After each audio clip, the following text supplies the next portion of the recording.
the biggest thing that women screw up is showing how independent and strong they are instead of just showing how weak and feminine and soft and vulnerable they are. And I mean, I struggled with this. Sometimes I still even struggle with this because as a woman, when you are vulnerable, or anybody when they're vulnerable like that, the second somebody stabs you when you open up your guard or take your armor off, you never want to not wear that again. You decide how you react to something. So let's say you're vulnerable and someone abuses that or someone hurts you while you're trying to be vulnerable. Because it's not to say that men are going to 100% do the right thing when a woman's vulnerable either. Men might still lash out at a woman, especially if he's upset because his needs weren't getting met or something. He might see that as an opportunity to really dig at her. So the biggest thing that women screw up in relationship, it could be a whole episode itself, but let me tell you, because I've been coaching, I've upped my coaching. I'm doing a lot more relationship coaching with guys lately.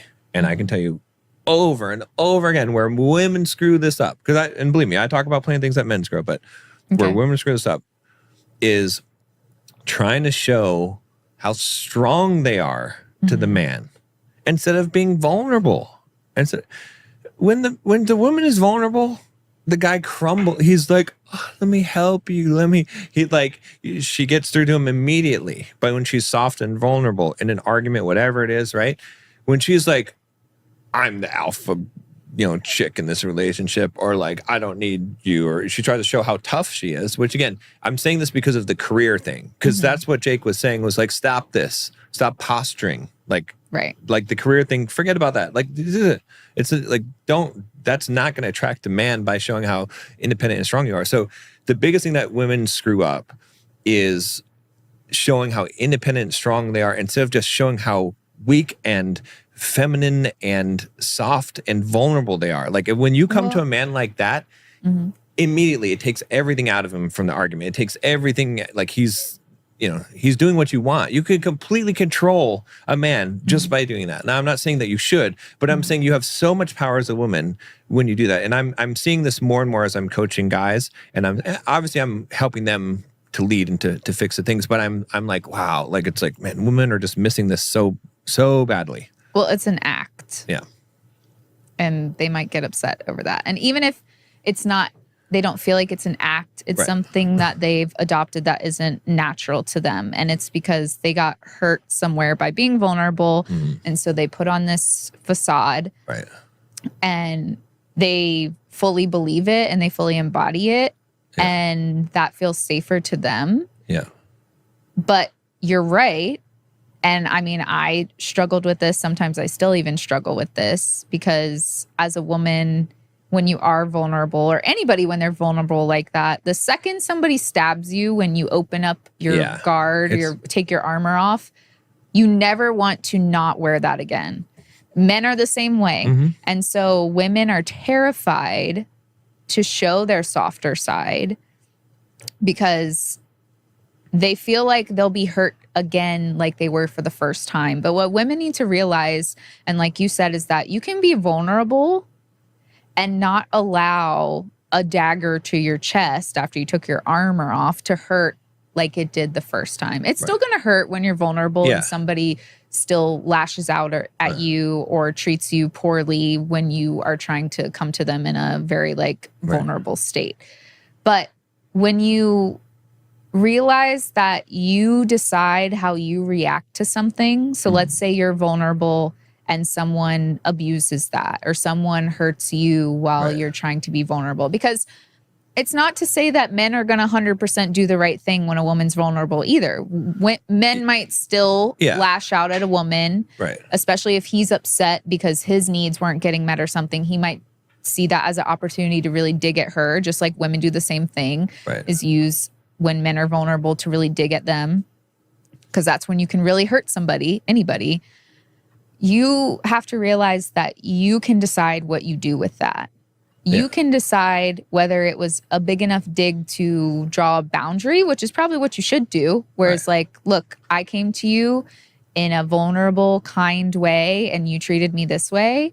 And so in the future, if you talk to me that way, then the conversation will end and we will only continue it when you can come to the conversation in a calm, collected, also vulnerable way, or whatever you want to say. Have a boundary, or straight up leave if you feel like that person has showed you constantly that they cannot handle treating you with care in a vulnerable state. But like you said, most men will, because they don't want to see a woman hurt. But women also don't know how to be vulnerable because they have put up that guard for so long that even when they're trying to be vulnerable, it's not true vulnerability, because there's still a part of them that's like trying to hide it because it's so precious and it's so sensitive. Exactly. Yeah.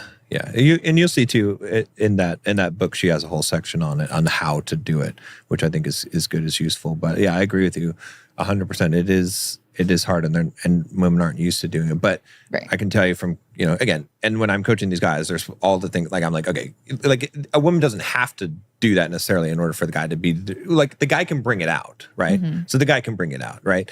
But it's a shortcut for a woman in a relationship if she realizes, if I do this, I'm going to get a much better response from the guy, especially if I'm consistently showing up this way, right? So if you just consistently show up as a woman, as vulnerable and soft, and you're not trying to assert yourself and trying to show how tough you are, you're going to have a lot better. Which women don't want to do that. They feel like that's what they're supposed to do. And maybe this needs to be a whole episode at this point, because you've even seen it. Men being like, I don't want another dependent. Why can't women do stuff for themselves? This is so weak. Like, you're a woman, you're so weak. And like, they use the things that make a woman feminine and weaponize them against them. And so women want nothing to do with that, because they don't want to be with somebody who thinks they're weak. And they think, they see men talk like this, and they assume that all men think this deep down,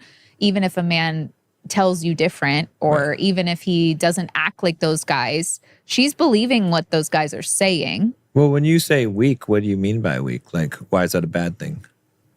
Well, like, a woman can't take care of herself. Like, she's a weak, defenseless she's just emotional and can't do anything for herself. Oh, well, okay. I mean, I wouldn't really call that weak. Well, a lot of men use that, and they use women being emotional as them being weak and not able to handle things. Right. Which is not. No, it is true in the masculine world and masculine viewpoint of how things should go. You see what I'm saying? In their world, but they're not.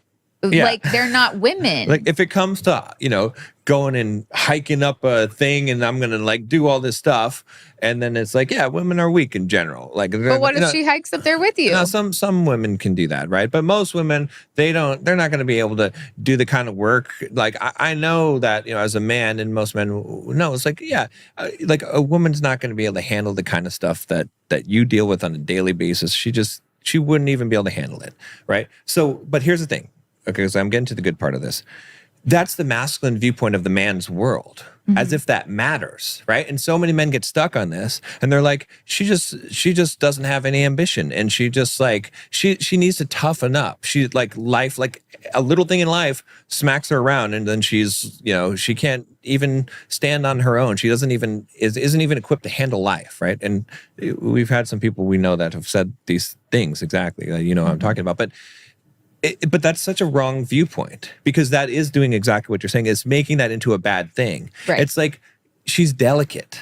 The answer is she's delicate. Right. Look, I'm not saying that women can't do things, but you need her to embrace the delicacy. And when you're making that a bad thing, it's like, maybe she can't handle life as good as you can. Maybe she doesn't have the toughness but that's why you're valuable as a man, because that's why she's a woman. And that's why you're protecting that. You're enveloping that. You're being the thing that's taking the beating and keeping her delicate and soft, Yeah, but more men need to perpetuate what you're saying, because I've never heard any man say what you just said. Never in my life. And that's the whole thing, is what I'm trying to tell you, and all these men who are expecting women to be feminine in the face of majority of men saying how women are weak or not like other men, or can't handle her emotions. And I'm not saying that those things aren't necessarily correct, but that demonizes femininity.